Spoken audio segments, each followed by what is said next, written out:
Well, if TikTok's gonna die, then there's one last secret that I feel I should share with everyone. What is really going on with the leaders of the Mormon Church? This is the tea of all tea, so please stick with me. You ask yourself, do these guys actually believe they're prophets? Do they know that they're making it all up, or do they really believe?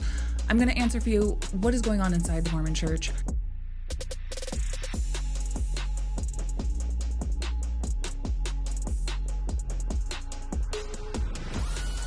Hey guys, my name is Kara Burrell. Welcome to the Timmy Did What podcast.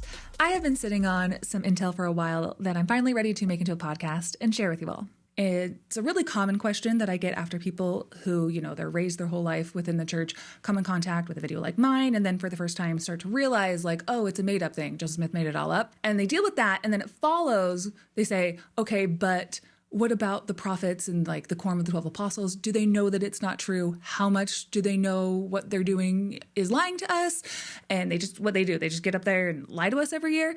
So what I'm about to tell you, I feel like a very small amount of people within the church actually know. And through the evidence I'm going to present for a second, this is something that even fewer people like me on the outside of the church will know. So what I am about to explain, I have never laid out this concretely with such a big kind of secret at the end that I've never mentioned any of this publicly. So I'm going to make this as simple as possible so everyone from every corner of the earth understands. So the Church of Jesus Christ of Latter-day Saints, or Mormon Church, was founded by its first prophet, Joseph Smith, who called himself a prophet, seer, and revelator, not just another preacher. He threw his weight around producing scripture and marrying a lot of wives. And what I want to focus on first is how notably different the early prophets of the church are from the prophets Mormons revere today. In a way that I think every faithful Mormon would admit that the Book of Mormon prophets and Joseph Smith, they were leading armies. They were restoring lost truths. They were channeling down these important, weighty revelations from heaven. Whereas now, Mormons still have prophets and apostles that they have been conditioned to trust and swear an oath to.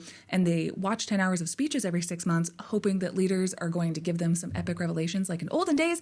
But mostly it's just a lot of the same old boring stuff. Everyone falls asleep, and then they cheer when they announce that the church is building temples, which to them signals that the church is growing when it's actually shrinking. So what we have here is a gap. Expectations not meeting up with reality. So I was not on a quest to answer this question over the last 4 years that I've done content creation in the ex-Mormon space, but through my special interest in exposing the supposed hero behind the Sound of Freedom movie and founder of Operation Underground Railroad, Mormon bro Tim Ballard, I got my answer. Follow me. This will blow minds when I get to the end, but I'll also drop bunch of other secrets until I get to the big one. So Tim Ballard rose to this savior-like status in and out of the Mormon church for being the guy that couldn't wait around for law enforcement to rescue kids from trafficking. He quit his job at Homeland Security to start OUR, and he had help from Mormon apostle M. Russell Ballard to set up sting operations and catch bad guys, film it all, and make a TV show out of it, produce a film based on true story, Sound of Freedom, about his life, and make a bunch of money, all on the narrative that if you can write him a check, you're helping combat human trafficking, when in actuality, there are 0 confirmed children that he's rescued. And as a matter of fact, Tim is not only accused of raping several women that he worked with, assaulting many more, backed up with extremely hard evidence in text messages and so forth. Pin in all of that sex abuse, but we're just talking about Tim and him running OUR. Now you know. So obviously, if you're with me up to this point, Tim, why are you acting like that? Where do you get off? Who gave you the idea that you could act like this? Now, I know that you're thinking that I'm going to say Joseph Smith, but it's actually more fascinating than that. You might even say, oh, well, he's best buds with Mormon apostle M. Russell Ballard. Is he the one that emboldened him? Now, that is true in a million ways. One of which being that Tim likely had the second anointing ceremony, super secret ceremony that most Mormons don't even know about that exists, but they will deny that it exists because it's basically a get out of jail free card. You can do anything that you want and have guaranteed salvation. Tim probably had that ceremony, but that's not where I'm going with this. Put pin in Mormon church supporting Tim for a second. Tim, why are you doing all this? The secret I need to share with you lies in Tim Ballard's spiritual mentor, Tom Harrison. We're going to circle back to Tim in a second. So Tom Harrison is a retired Utah-based therapist and author, best known for his 2012 book, Visions of Glory, which rose him to a underground prophet status within Mormonism. And in his book, he talks about 3 near-death experiences that he had, including personal visitations from Big JC, Jesus Christ. And he initially published this book under a pseudonym, Spencer. Then he later confirmed that he was the author of these near-death experiences. And that gave him all kinds of visionary powers. Like he could, in the book it talks about, like look at a nurse and know that she was having an affair with a doctor. Or that if you were to watch Corn, demons would come out of the computer so they could get their fix and possess a person's body. So he's preaching some big stuff, some prophet-like stuff, some big revelations about our reality. But wait, how do the actual Mormon prophets feel about him saying all this stuff? So the leadership of the Mormon Church has never issued a public statement about Tom Harrison or his book, and the church publicly emphasizes that personal revelation should align with established doctrines and teachings. And the church is very, very clear on this, that you should not go outside of their prophecies, you stay in line, and they excommunicate people all the time who don't conform to this. So how is this one guy, Tom, able to get away with this? Because Tom Harrison and other psychics like him are the real shadow org behind the facade of the prophets, First Presidency, and Quorum of the 12 Apostles. Let me explain further. Mormonism tries desperately, as an organization, as a church, to be in the evangelical Christian in crowd. They try to wipe all the traces of like early folk magic by Joseph Smith or polygamy and proposition themselves as super biblical. The church references scriptures against practices of like sorcery and consulting with mediums, super anti all of that kind of woo-woo stuff, which they see as totally counterfeit sources of spiritual knowledge. Even my own Mormon mom, who did massage therapy and energy healings for a long time, she got too popular doing these sessions with people from church where she would like cast out demons and they'd be like, I'm healed, and they'd be so grateful and they'd chatter around the ward and stuff. She got called into the bishop's office and told to knock it off, or she would have her temple recommend taken away. So a lot of Mormons exist in this space where Mormonism is their belief system, where Joseph Smith gave all of this inspiration to think that they can get these intense revelations, but also do it on the down low so that you can maintain your membership. So when the church wants to silence certain blasphemous voices, dissenting voices within the church, when they want to silence them, they do it.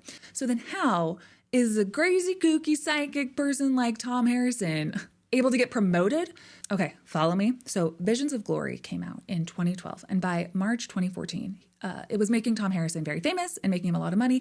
And then Tom wrote a letter where he needed to clear some things up, get back in the good graces, and he addressed a letter to his Mormon priesthood leaders where he expressed that he's still got a great commitment to the church, and he clarified that his experience were just personal and they were not intended as official church doctrine. Because let's not forget, Visions of Glory has significantly influenced the Mormon prepper community, neo-fundamentalist community. It's been linked to murderers like Chad Daybell and Lori Vallow. The book was literally what Lori was reading when she was arrested after murdering her children and burying them in the backyard. Pulling ideas directly from Visions of Glory that her kids were evil zombies possessed by demons. Okay, so Tom Harrison was the direct spiritual advisor that met regularly with Chad and Lori and with Jody Hildebrandt, who's in prison for child abuse, and he was also an advisor to Tim Ballard. So in this letter, Tom apologized for any confusion or harm that his book might have caused and then reaffirmed his support for church leadership. But in return for demoting himself in the eyes of faithful Mormons everywhere, the Mormon leadership secretly gave him a couple things. So the secret that I'm sharing with you about the Mormon church actually being puppeteered by a network of psychics like Tom Harrison, and that people like Tom Harrison are actually pulling the strings and prophets are just Pinocchioing their way through life. This specific piece of intel comes from a man that I've interviewed while researching for my podcast who reached out to me, and my co-host Ryan. Ryan was a longtime friend and business partner of Tim Ballard, and we had a 3-hour lunch with this church insider whose identity I cannot reveal, but I can say that it is the closest inside source to the church who is willing to talk to me, who knows all of these men personally. And if I could get one wish of any person who is the most insanely insider person that I could possibly trust, it would be an interview with this person, which I have. These are the things that he told me. My top wish list person to talk to in all of Mormonism, think in your head, who wants to spill the tea for me? That guy. So what I'm saying, you're going to want to discount as, well, that's just rumor, that's hearsay, where's her proof? Because he can't come forward right now because of his family ties, and it's not safe for him to speak out publicly, but in the future, we hope that he can. But let me keep explaining. So you need to understand this conundrum, that a faithful Mormon guy like Tom could author such a blasphemous book under a pseudonym originally, but have all of these massive revelations about the second coming and Satan, and then never taking them back. If Tom Harrison is going to write a letter reaffirming his dedication to the church, but still sell copies of a book that the church doesn't approve of, then what's going on? The Mormon prophets and apostles are like public figures in charge of just maintaining organizational unity and just communicating the doctrines in ways that keep the church's status quo to members, and that they operate as like the visible face of the church, where psychics like Tom Harrison, on the other hand, are their counsel. The people they go to that they trust to tap into this raw, unfiltered spiritual realm, that Tom Harrison leads a team of psychics that serve as conduits to God in ways that they, the Mormon prophets, know that they can't access. But it's important to maintain the facade to church members that they can. Joseph Smith himself reported receiving visions of angelic visitations similar to the stories of Tom Harrison. The secret is psychics like Tom Harrison are the real revelators, and that he and psychics like him fill this vacuum created within a church rooted in this mythical traditions like Joseph Smith's folk magic, a profitable system, shaped though by these Joseph Smith-like revelations, but with this corporate veneer. So when the leaders of the church make a decision, it comes first and foremost down to how will this make money and how will it instill faith and devotion in its members? And then they check in with their psychics like Tom Harrison to see how it all plays out. Like if we hoard $100 billion and open a shopping mall, God's not going to come down on us, right? Will it make the church wealthier, and will members of the church lose their faith over it? Tom, what do you think? We got our corporate hats on, so that's just secret one, a big one, about what a man like Tom Harrison is doing still in the good graces of Mormon leadership while not disavowing his revelations. Because anyone else would get excommunicated, but he got a secret promotion to basically being shadow prophet. So with this great power, do you think he's going to not abuse it? If this man, who has been lifelong friends with many important apostles, believes his own revelations and Mormon apostles defer to him as having a closer connection to God than they do, what is a man like that up to? Unchecked power? Unchecked revelation? In checks polygamy. We're talking about Mormonism here. So that's one of the things that this insider told me that Tom Harrison does. Maybe it's true, maybe it's not. Just wanted to add a little color to the story. You can discount it for now. The fact remains, though, that Tom Harrison works for the Mormon Church today as a type of therapist who meets with young men and women preparing to serve missions to suss out if they should move forward serving a mission, and that the young people who actually get referred to him are those with mental health challenges that range from bipolar to depression. And because he has a background in therapy and social work, the young prospective missionaries that think that they are meeting with this church guy are going to assess it. What they're actually doing is being assessed if they're possessed by demons.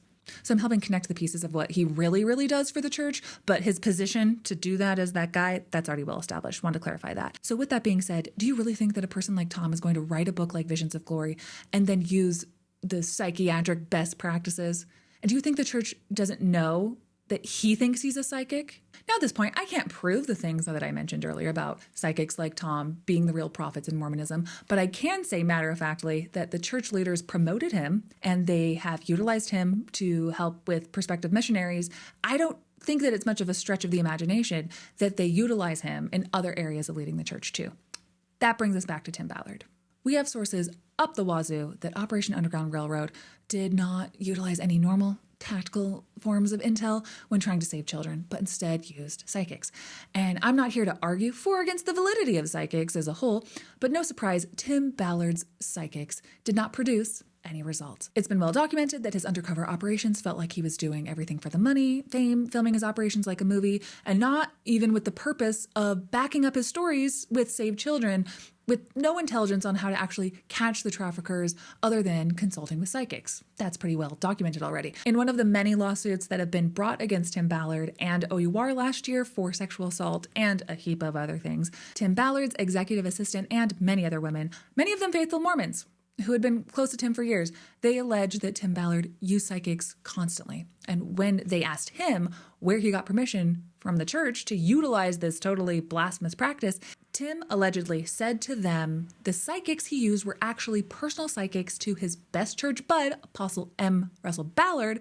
If you understand how intertwined the Mormon church is with building up the myth of Tim Ballard and what his downfall has revealed in court, you'll begin to see where he modeled his psychic org from. Tim Ballard has called Tom Harrison his spiritual advisor.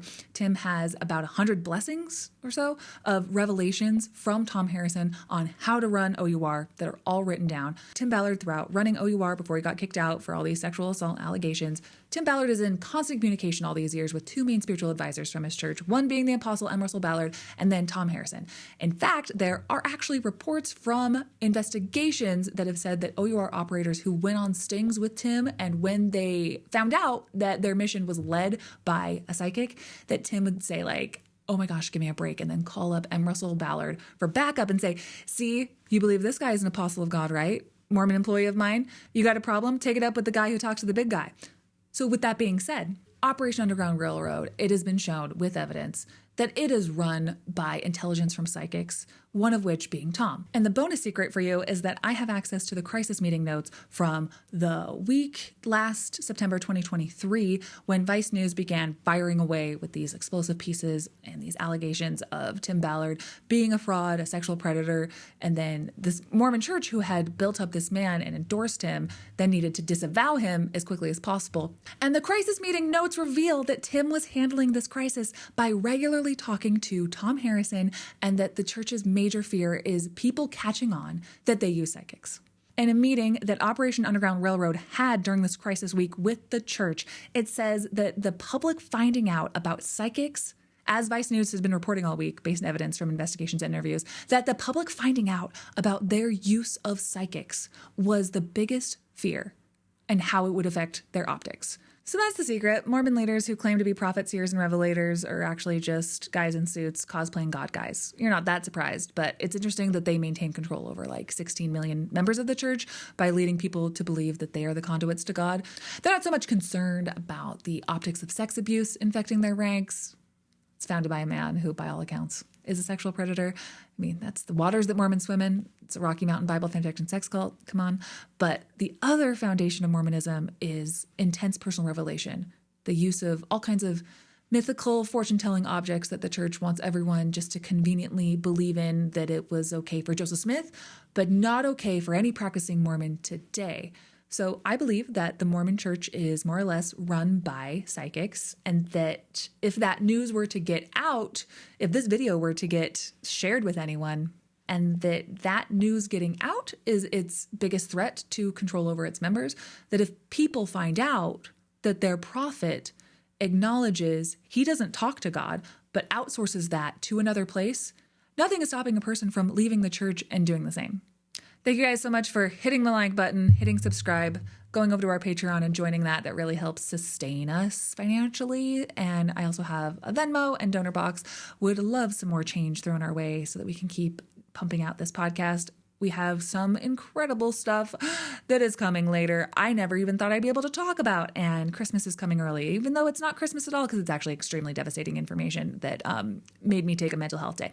So if you want more of this Tim Ballard news and want to get these stories told, help support the women who have been abused within Operation Underground Railroad and by Tim Ballard, and start to get the word out, you know how to hit the subscribe button. Signing off, I'm Cara Burrell, and I'll catch you on another episode of Timmy Did What?